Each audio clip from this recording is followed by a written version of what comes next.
losing rounds in training. Now, if you're a hobbyist, you have to understand. Most people get into this sport when they're a little bit older.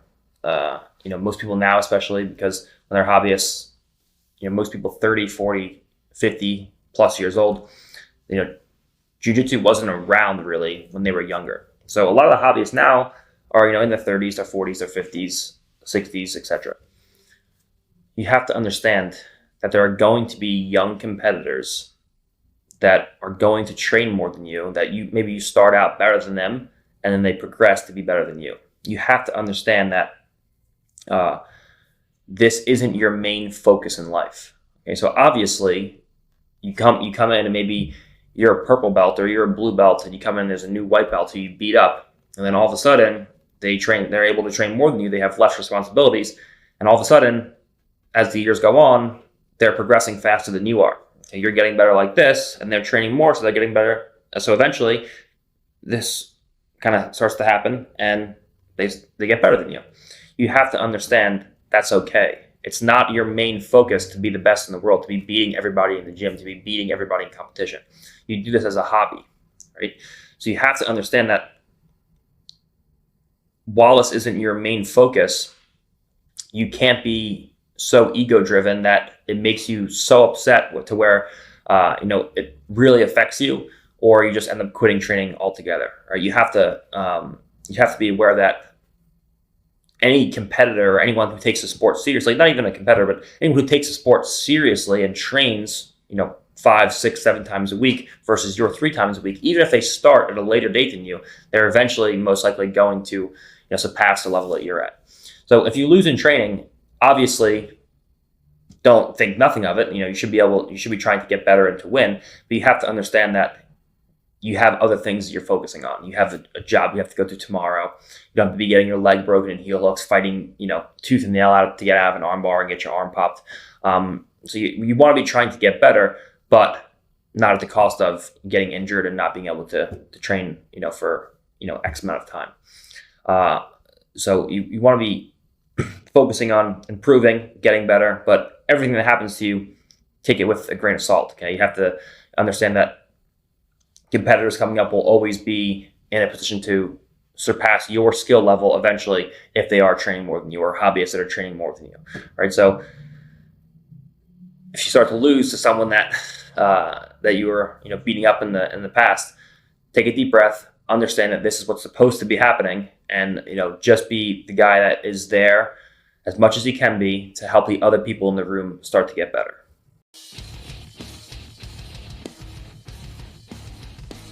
All right, so now let's talk about losing in training if you're a competitor. Understand, the second that you don't care whether or not the person next to you is better than you or not, your athletic career is over. Okay? As an athlete, you have to be constantly, a serious athlete, you have to be constantly looking to be the best guy in the room and in the world. If someone passes you or submits you or beats you up in a round and you're really trying to win that match, that particular match, you should be pissed about it. Okay?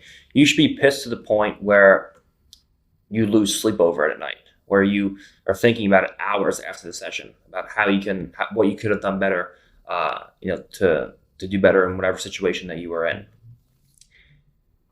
Of course, there are sessions where you go in and you let a guy lock a submission and you try to escape, and if you get submitted, you get submitted. But if you're training hard and you're trying to win a round against someone and they legitimately beat you up, if you're a competitor, that should make you angry. Okay, it is your job to always be striving to be the best guy in the room, to be the best guy in every single situation that you could find yourself in. You want to be the guy with the best guillotines. You want to be the guy with the best passing, the best arm bars, the best sweeps, the best takedowns. You want to be the guy striving to be the guy who's the best at everything across the board.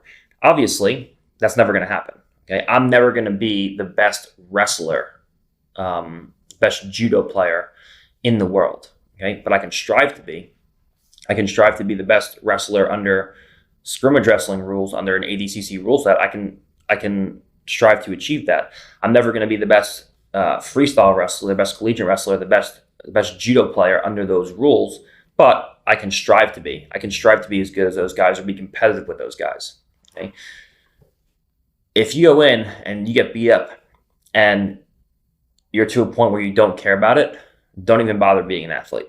Okay. You may as well just come in and train 3 times a week, right? And do something else with your life. Athletes have to be aware and have to take it seriously when they're losing in training or in competition. Okay, you can't take it lightly. If someone comes in and you're like, okay, we're both going to try to win this match, it's competition, and someone beats you, that should piss you off. Or like if like a lot of times they do like at the end of class, you guys gather around and make 2 competitors fight in front of the whole class to simulate a competition experience. We don't do this at Henzo's, but a lot of schools do. If you lose that match, like that should piss you. Like that should ruin your day. Like there's so many times I go home from training, and like just the other week, I did an EBI overtime round with Craig, and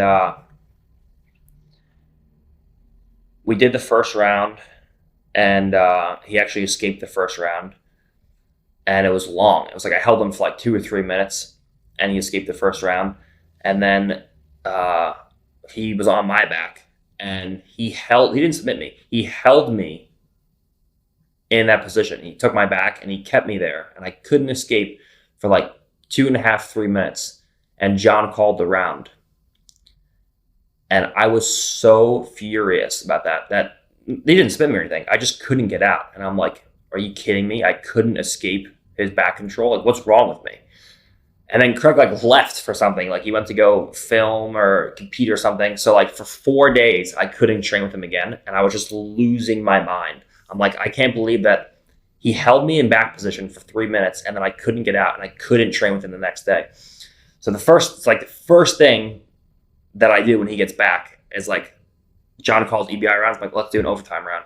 And then like I went back and I won this exchange, and then I was like, okay, now I can go to sleep at night. For like days at a time, I'm like, I can't believe he held me there. I can't believe he held me there. Like that's the kind of stuff that should make you that should like drive you crazy. Is when you're trying to win a match against someone who's relatively your level, and they're beating you. Like when I go in and someone like beats the piss out of me, like it's not very often, but there are days, of course, where I go in, and especially like wrestling guys, like I just feel like I can't get any takedowns off, whatever the case is.